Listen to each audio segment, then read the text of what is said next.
بسم اللہ الرحمن الرحیم۔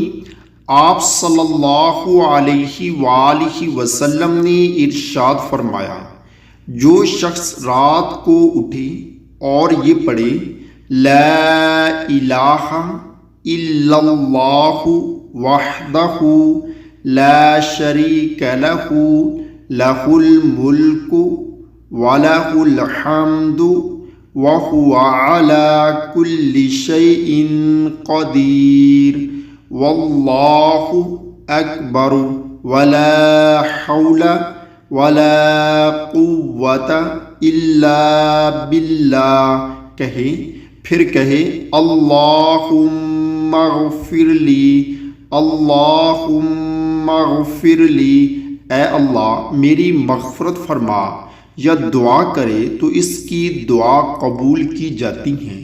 اگر اس نے وضو کیا تو اس کی نماز مقبول ہوتی ہیں۔ اللہ تعالی ہم سب کو بھی اس پر عمل کرنے کی توفیق عطا فرمائے، آمین۔